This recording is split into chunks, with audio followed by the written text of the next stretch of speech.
Hey, okay, so I've had a couple requests to do a little handle video, so I'm just going to do one real quick, and I'm just going to try to shoot this all in one take, so we may have a little fiddling around with the camera. But so I usually just roll out a coil here to start for my handle, and you have to figure out how big around you want this to be. If it's very big in diameter, when you flatten it out a little, it'll be wider. So I just kind of know what I do here, and so I roll it out to that shape, and then I just gently flatten it down a little bit, and then I tap. This is the end that's going to attach to the cup, so I tap that a little to kind of flatten that out, and then I squeeze. I'll better make sure you can see me. Can you see me there? Then I squeeze these ends to sort of go from so I have this sort of a ovally shape, so thicker in the center down to thinner on this edge. Okay, so do that, get that set up, and then I've already scored the cup here, and I just like to use this serrated rib to score. So I just score the cup a little. Some people like to use a needle tool or a fork, but I find this really quick. And then I'm just going to put a little water on there. You can use slip or whatever you do. Whatever your clay, whatever works best for your clay. For me, I can just use some water there, and that seems fine. And then, just going to take the handle, and support the back of the pot here, and I'm just going to give that a little wiggle to attach it on there. And then I'm going to turn it up long ways like this. And then I just use the tips of my fingers to gently push that down and get it into place like I want it. And I'm kind of going for this like suction cup effect down onto the pot. You can smooth that in if you wanted to. Excuse me, but I just kind of like it to smush down on there and look like that.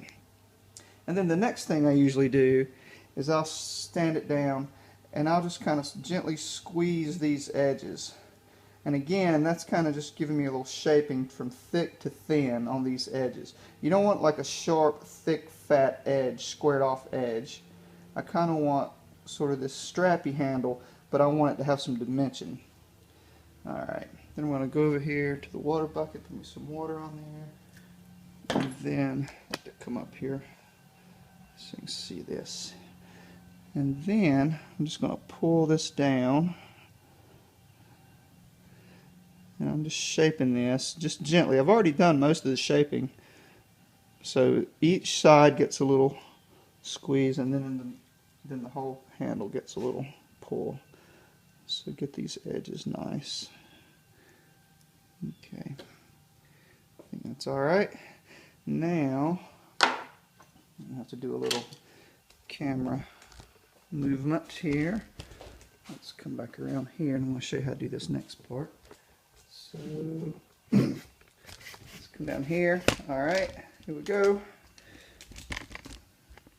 So then I just put it right back down on the table here. And then I'll wet my left hand. And I sort of look at everything and get that curve right. Okay, and then you got to make sure it's on there straight. Yep. Alright, and then the next thing I do is I just cut this extra bit off here, and I usually don't score this bottom part, so I'm going to dry my hands off. So right, I usually don't score that bottom part. I'll just put a little water right there, and then you can just finish this tail however you want to. I tend to just use my finger. Let me get over here and give this a little. So this is another opportunity for you to sort of make the cup your own. If you look at a lot of different cups, you'll kind of see different ways to do this. So like that. And then I'll usually put it back down and look at it. And if I need to, you know, I can adjust that curve just a little bit. Like that. Alright, so that's pretty much it. I'll always put my stamp on there. Like that. That's my stamp. All right, so there you go. So, you know, what I'm looking for is a handle with some dimension, you know, sort of thinner on this edge that kind of comes up thicker toward the middle. I'm looking at this interior space here, good negative space, enough room to get your fingers in there. I can always come back in a little while and kind of push on this a little bit if I want to, and kind of make that a little more, you know, kind of push that on there, or you can smooth that in up there if you want to, whatever you want. Alright, so there you go. I hope that's helpful in some ways, and that's it for now. Thanks for watching.